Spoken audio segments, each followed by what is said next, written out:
It's Miguel and Holly The Queen City's new morning show. on Hits 96.1. Charlie, my name is Miguel. This is Holly from Hits 96.1 in Charlotte, North Carolina. Thank Hello. you so much for with us. Yeah, thanks for having me. I appreciate it. But Miguel, before you don't even realize this, but right before you hopped on with us, Charlie was actually like literally working on stuff for getting up in preparation for the new album.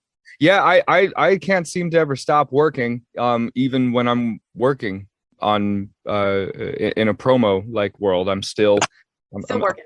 I'm still working because you never know when inspiration will strike you.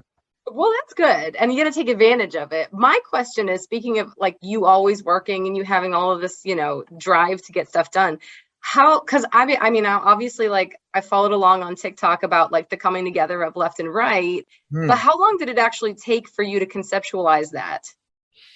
I'd say it took the same amount of time that it takes for me to conceptualize any song of mine, on camera or off camera. Once I had that concept, the melody just flew into my head. I've always been fascinated with taking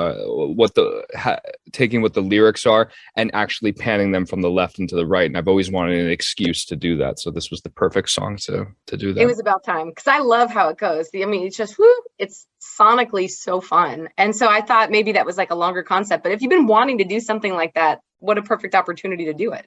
Well, panning has always been really interesting in music. If you think about I mean, you listen to, this is random, if you listen to a record like Hella Good, and Gwen is Pharrell told Gwen to breathe from the left speaker to the right speaker, and it's like a Doppel effect. And then the Beatles would have music on the left side of the speaker, and then Paul would be singing on the right side of the speaker. That was due to the limitations of recording at the time, but might as well, it kind of tickles the brain, as the kids say. I'm so curious. So, like, Charlie, as people that puts on a radio show, like, I'm always thinking of, like, what's the next great topic? Like, what's a fun story if I'm at Target? So, like, what's a day like for you where you think of, like, great stuff? Like, when you're just waking up, what does Charlie Puth do all the way to, like, the end of the night? What does that day look like? And how do you pick those moments and say, ooh, that could be, like, a really great beginning of a new song? I have to be at the place where I know where I'll listen to the finished product.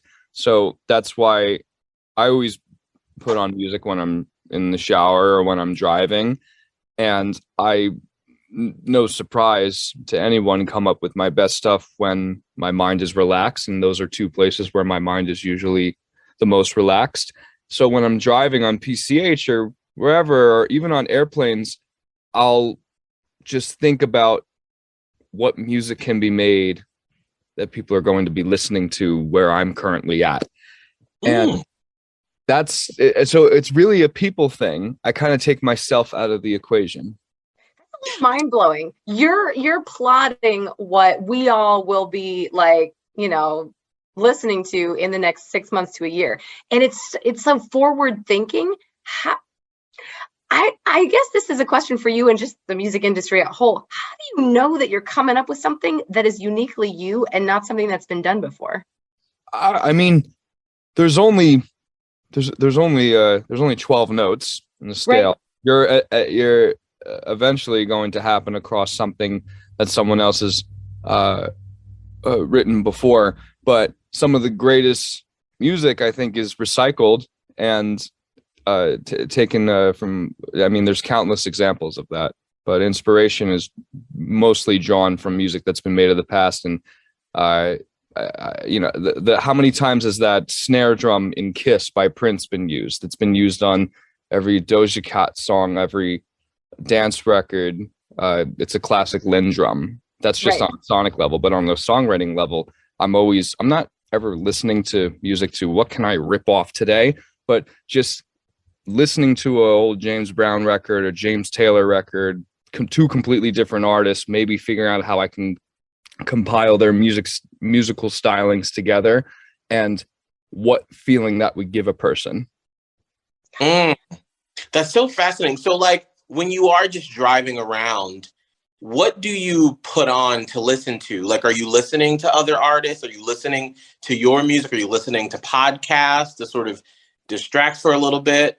If I need to, I really listen to I listen to a lot of top 40, not to like if I'm listening to the new Nicki record, I'm not listening to it to think about, oh, what ways can I steal from this, or how can I make a record like this? I'm picturing people listening to this record on a Saturday night and what they're going to be doing to that record. I think in my head, I have an idea of what they'll be doing to it. And maybe one of those things is moving their bodies, and how can I do the same thing, maybe in a completely different way, but at the same tempo. I love that. Now, yeah, I'm curious, Charlie. So I'm a gay man, and a lot of my friends, I'll look at their Instagrams, and let's be honest, sometimes you post some thirst traps. Oh yeah. thirst traps. You got right to it. Well, I will say training for whatever reason, training in Los Angeles is really expensive nowadays. And I'm not keeping all of the 6 days that I'm miserably pushing weight all to myself. Sometimes, I'm inevitably naked once or twice in the day. And I just like happen to have, like all of us, my phone glued to my hand. And I'm like, you know what? Save for myself, or maybe I'll share the progress a little bit. Maybe drop a crumb. I mean, you're doing people a favor. You're helping people get inspiration, which is you're like you're causing inspiration both through your music and through your fitness. Well, check it out. Like, I was the band geek in high school, and I think you were as well. Absolutely. I think all of us have some sort of innate geekiness within us, but mine and maybe yours was just spilling over in the cup. And I just want to prove that you can be a dork like I so openly am, and love your body and yourself, and celebrate that. And that can go in conjunction with talking about what note is that truck horn or something like that. I don't know. Well, I would just like to say thank you. I just wanted to say thank you. You crafted this entire interview just to thank Charlie Puth for his thirst traps. You're the master. I didn't even see you coming. Oh, I'll keep it up. Thank you. I had to get that in there. Okay, but now we've got to talk about, though, your album coming up. We are waiting for it to come. Yeah. What are we expecting from this? Well, what do we get? Kind of like what I said before about that random example of James Brown and James Taylor, two completely different artists. Like, in my head, like if they were to collaborate on a song and if I were producing it, it would sound like this in my head, and I can only hear what that sounds like. I just did that 12 times for each song. I took two completely opposite feelings. What a song on the radio in 2005 would sound like and driving around Laguna Beach in your Lexus convertible or something. That's very specific. And very specific things, and combining it with a piano song. What would that sound like if you put two completely opposite things together? What song would come out as a result of that? I just did that 12 times. Light Switch, for example, is a song that's almost like too fast. You have records like Aha, Take On Me, and The Weeknd, and those are up-tempo records, but I thought I was listening to Megadeth and some old Metallica records I don't like to say old because I was born in the 90s, but I think like records that came out in like 92, and records that all and System of a Down, like Chop Suey, where the records were almost like too fast. And yes. I thought, okay, why aren't there like almost quote unquote too fast records on pop radio right now? What would that sound like? And just mix it with the stuff that I usually do, which is utilizing all of these synths behind me. So really fast plus what I usually do equals Light Switch. Beatles panning left and right due to recording capabilities of the time, plus my humor equals left and right. I just did that. What's 10 plus 2? 12. 10 more times after that fact. Good on math, but Yeah. yes, Sure. I think that's really cool. Thank you. It's like there's a little bit of humor in theatrics sprinkled throughout the album, but on a more basic answer would be that this is some of my most personal work, and I've never fully really opened up in my music the way that I've opened up on this album. So that's both scary and exciting at the same time, because people seem to be resonating with it more than ever. And are you nervous? Like, as we approach October 7th, it's like birthing a baby, right? You're like, yeah, this is mine right now, and it's just me. But like, it's about to be everybody's. Does it make you nervous? Or like you said, nervous and excited, I guess, but. More like excited. It's the same exact feeling I feel right before I go on stage. I'm not nervous to perform in front of people, but I'm anxious to just get on stage and do it. And I want people, musicians and all non-musicians alike, to listen to this record and want to make their own record. Or if they don't make music, make something that is personal to them in some sort of artistic field, and that can be maybe duplicated and recycled like great music is made. Here's to the birth of inspiration from your album. That's great. That's all I care about. And the fact that I get to tour on this and hear left and right on the radio, that's just cherry on top.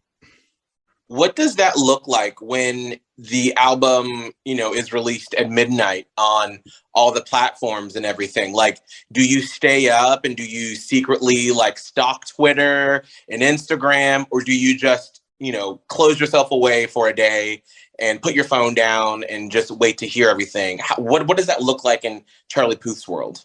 Well, I think pointing back to your last question about my supposed thirst traps on Twitter, I'm pretty open about being on Twitter, so I'll be looking viciously as to what everybody thinks. I don't look at reviews, but I look at what my fans are saying about the record. And by the way, I want people to have a good and bad reaction. As if they have a meh reaction, that's what knife to stomach. That's what kills the most.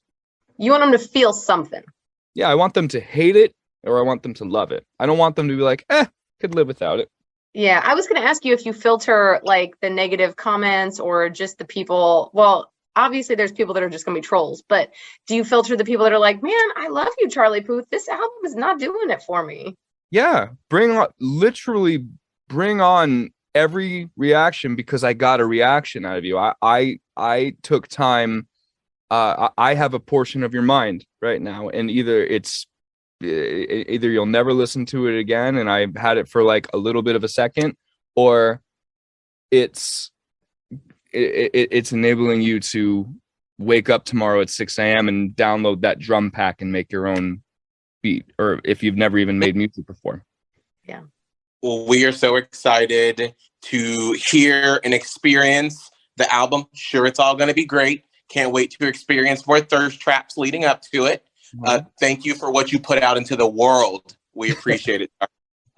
We all do, clearly. I appreciate both of y'all very much. Thank you for the nice questions. We'll talk to you soon. All right. Bye-bye. I love that shirt, by the way. It's very good. Thank you.